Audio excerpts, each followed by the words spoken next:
పోనీ పోనీ పోతే పోనీ సతుల్ సుతుల్ హితుల్ పోనీ వస్తే రాని కష్టాల్ నష్టాల్ కోపాల్ తాపాల్ శాపాల్ వస్తే రాని తిట్లు రాట్లు పాట్లు.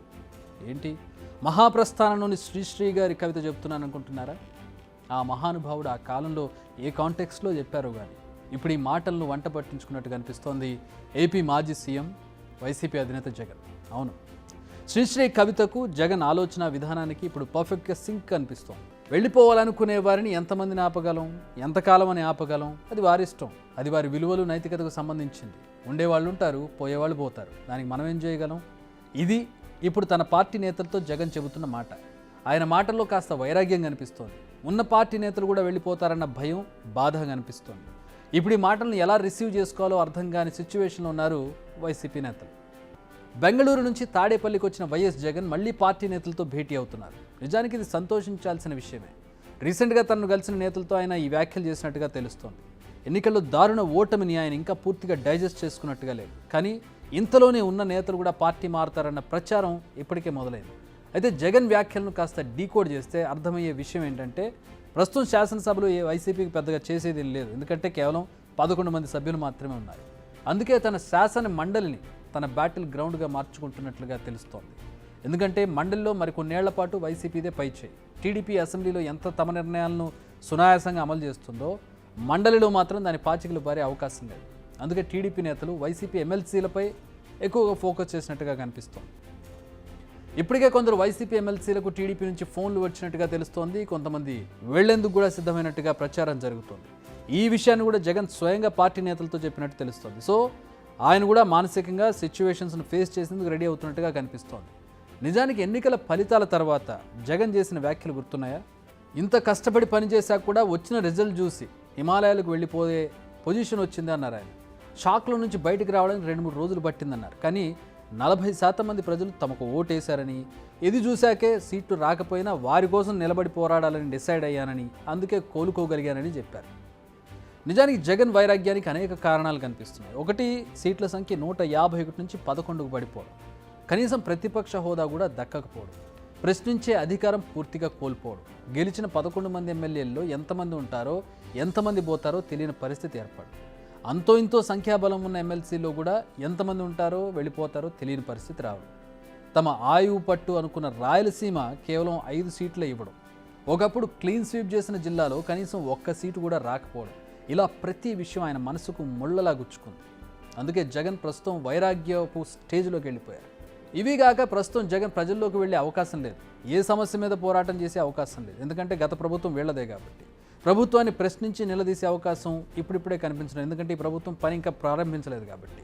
అందుకే జగన్కి ఏం చేయాలో ప్రస్తుతానికి పాలుపోవడం లేదు. ఈలోపు కూటమి ప్రభుత్వం కూడా చాలా జాగ్రత్తగా అడుగులు వేస్తోంది. అగ్రెసివ్గా వెళ్లకుండా పర్ఫెక్ట్గా జగన్ ప్రభుత్వ నిర్ణయాలను కార్నర్ చేస్తోంది. ప్రతిదానికి ప్రూఫ్స్ చూపిస్తూ ముందుకు వెళ్తోంది. ఎందుకంటే ప్రజల్లో ఒక మిస్కన్సెప్షన్ వచ్చే అవకాశం ఉంది. దీంతో ప్రజల్లో జగన్ ప్రభుత్వ నిర్ణయాలపై వ్యతిరేకత ఇంకా పెరుగుతుందే తప్ప ఎక్కడా తగ్గడం లేదు. అది టీడీపీ స్ట్రాటజీగా కనపడుతుంది. దీంతో జగన్కు ఇప్పుడు భేటీలు, ఓదార్పులు తప్ప మరో ఆప్షన్ కనపడడం లేదు. ఎస్పీకి 4 సార్లు 5 సార్లు 10 సార్లు ఫోన్ చేసినా కూడా ఎస్పీ రాని పరిస్థితిలో ఉన్నప్పుడు, కనీసం సిఐని ఎస్ఐని కూడా పంపించిన పరిస్థితిలో ఉన్నప్పుడు, అటువంటి బూత్లో, సెన్సిటివ్ బూత్లో కేవలం ఒకే ఒక్క హోంగార్డును పెట్టి బూతులు నడుపుతూ ఉన్నారు. అటువంటి పరిస్థితుల్లో అన్యాయం జరుగుతూ ఉందని చెప్పడం కోసం, అన్యాయం జరుగుతూ ఉన్న వాళ్ళ పక్షాన్ని నిలబడడం కోసం ఎమ్మెల్యే లోపలికి పోయి ఈవీఎంను పగలగొట్టే కార్యక్రమం జరిగింది. ఎందుకు ఈవీఎంలో నిజంగానే ఎమ్మెల్యేనే రిగ్గింగ్ చేసుకుంటా ఉంటే, ఎమ్మెల్యేకి అక్కడ నిజంగానే ఎమ్మెల్యే పరిస్థితి అంత బాగుండింటే ఎందుకు ఎమ్మెల్యే ఈవీఎం పక్కన కొడతాడు? అక్కడ పరిస్థితి బాగలేదనే కదా, అన్యాయం చేస్తూ ఉన్నారనే కదా. అక్కడికి పోయినప్పుడు అన్యాయం చూశాడు కాబట్టే కదా ఈవీఎం పగలగొట్టాడు. ఆ ఈవీఎం ఏదైతే పగలగొట్టిన కేసులు ఏదవుతుందో తనకు బెయిల్ వచ్చింది. ఎమ్మెల్యే అక్కడికి వెళ్ళి హత్యాయత్నం చేశాడట. అదే పోలింగ్ బూత్లో హత్యాయత్నం చేసినాడంట. ఎవడన్నా బుద్ధునోడు ఎవడన్నా నమ్మదానికి ఉందయ్యా? ఈ రకంగా ఒక మనిషిని కేవలం 4 సార్లు ఎమ్మెల్యే, తాను 2000 కన్సిస్టెంట్గా 4 సార్లు ఎమ్మెల్యే గెలిచాడు. 2009లో గెలిచాడు, 2011లో గెలిచాడు, 2014లో గెలిచాడు, 2019లో గెలిచాడు. ఒక మనిషి కన్సిస్టెంట్గా 4 సార్లు ఎమ్మెల్యేగా గెలుస్తూ వస్తున్నాడు అని అంటే, ఆ మనిషి మంచోడు కాబట్టి గెలుస్తూ వచ్చాడు. ఆ మనిషి మంచోడు కాబట్టి ప్రజలు ఆశీర్వదిస్తూ వచ్చారు. అటువంటి వ్యక్తిని తీసుకొని వచ్చి తప్పుడు కేసులలో ఈ మాదిరిగా బిగించడం ఎంత మటుకు ధర్మం? అల్లర్లు ఈవీఎంను ధ్వంసం చేసిన కేసులో అరెస్ట్ అయిన పిన్నెల్లి రామకృష్ణారెడ్డిని జైల్లో పరామర్శించిన సందర్భంగా జగన్ చేసిన వ్యాఖ్యలు ఇవి. పిన్నెల్లిపై అన్యాయంగా కేసులు పెట్టి కావాలని జైల్లో పెట్టారని ఆరోపించారు. రిగ్గింగ్ చేస్తూ అన్యాయం చేస్తున్నారని, ఈవీఎంను బద్దలు కొట్టారని ఆయన వెనకేసుకొచ్చారు. తమ పార్టీ కార్యకర్తలపై దాడులు చేస్తున్నారని, ఆస్తులు ధ్వంసం చేస్తున్నారంటూ మండిపడ్డారు. అంతేకాదు ఇదే సందర్భంగా సీఎం చంద్రబాబుకు ఒక వార్నింగ్ కూడా ఇచ్చారు. అదేంటో మీరు వినండి. నాయకులుగా ఉన్న మనలాంటి వాళ్ళం ఇలాంటివి ప్రోత్సహించకూడదు. ఇలాంటివి ఎవరు తప్పు చేసినా తప్పు అని చెప్పే కార్యక్రమం నాయకులుగా మనం చెయ్యాలి. కానీ దగ్గరుండి ఈ మాదిరిగా ప్రోత్సహించడం అతి దుర్మార్గమైన కార్యక్రమం. దయచేసి దీనికి ఫుల్ స్టాప్ పెట్టే కార్యక్రమం ఖచ్చితంగా చెయ్యండి చంద్రబాబు అని చెప్పి సందర్భంగా మరొక్కసారి చంద్రబాబును ఈసారి హెచ్చరిస్తున్నామని కూడా చెప్తా ఉన్నాం. ఈసారి కోరడం లేదు, హెచ్చరిస్తున్నామని కూడా చెప్తా ఉన్నాం. ఇదే మాదిరిగా జరుగుతూ పోతూ ఉంటే మాత్రం ఎవరైనా కూడా ఊరుకునే కార్యక్రమం జరగదు. రియాక్షన్ అనేది ఖచ్చితంగా ఉంటుందని కూడా చంద్రబాబు నాయుడు సందర్భంగా గట్టిగా చెప్తాం.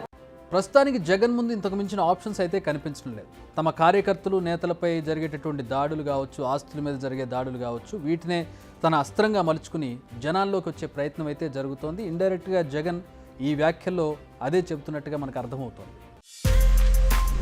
బిగ్ టీవీ అవుట్లుక్ కథనాలు నచ్చితే వెంటనే బిగ్ టీవీ ఛానల్ ను సబ్స్క్రైబ్ చేయండి.